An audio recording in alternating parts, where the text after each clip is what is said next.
बहुत समय पहले विजयगढ़ नाम के राज्य में मुकुंद नाम का व्यापारी रहता था। उसके पास धन दौलत की कोई कमी नहीं थी, लेकिन दिल में दया और करुणा का नामो निशान नहीं था। उसकी पत्नी सुषमा भी लालची और निर्दयी थी। दोनों ने अपने घर की बूढ़ी माँ लीलावती को अपमानित कर निकाल दिया था। माँ ने जाते जाते सिर्फ एक ही वचन दिया था, तुम्हारे पाप एक दिन तुम्हें ही निगल जाएंगे। एक दिन राज्य के सैनिक मुकुंद और सुषमा के घर आए। महाराज को पता चल चुका था कि उन्होंने अपनी माँ को घर से निकाला और उसके साथ क्रूरता की।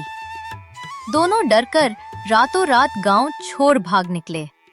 वे अपने छोटे बेटे अर्णव के साथ घने जंगल की ओर निकल गए।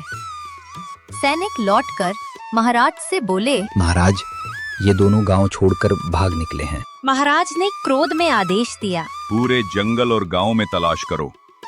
जब तक ये दोनों अपराधी मेरे सामने ना आए, चैन से मत बैठना। घने जंगल में मुकुंद, सुषमा और उनका बेटा घंटों चलते रहे। धूप तेज थी, प्यास से गला सूख रहा था। तभी दूर एक तालाब दिखाई दिया। सुषमा बोली, देखो, तालाब है, जल्दी चलो। मुकुंद पानी भरने तालाब की ओर बढ़ा। उसने जैसे ही घूंट भरा, अचानक तालाब में तेज लहरें उठीं और गहरी रहस्यमयी आवाज गूंजी। ठहरो, बिना मेरी आज्ञा मेरे तालाब का जल पीने की जुर्रत किसने की? पानी से एक भयंकर निषाद निकला।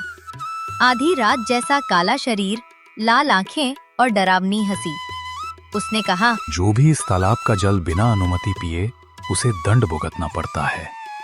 अब तुम चुनो, अपना बलिदान दो या अपने बेटे को मुझे सौंप दो। मुकुंद घबरा कर बोला, नहीं, मेरे बेटे को मत लो, वो मेरा सब कुछ है, मैं गलती मानता हूँ। सुषमा भी रोते हुए बोली, हम अपना बच्चा नहीं देंगे, उसे खोकर हम जी नहीं पाएंगे। निषाद क्रूर हंसी हंसते हुए बोला, तो फिर परिणाम भुगतो।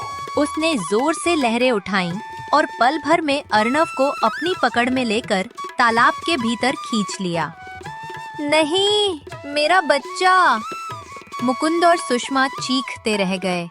सुषमा रोते हुए जमीन पर गिर पड़ी। हे भगवान, आपने हमारा सब कुछ छीन लिया।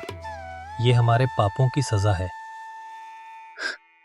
हमने माँ के साथ जो किया, उसी का दंड मिला। माँ ने सच कहा था। तभी पीछे से सैनिकों के कदमों की आवाज आई। उनके साथ किशन नाम का आदमी था, जो लीलावती का पड़ोसी था। वो बोला, मुकुंद, सुषमा, महाराज तुम्हें खोज रहे हैं। तुमने अपनी माँ को घर से निकाला, उसका अपमान किया और अंत में उसे मार डाला। अब तुम्हें सजा मिलेगी। सैनिक दोनों को पकड़कर महल ले आए। महाराज सिंहासन पर बैठे थे।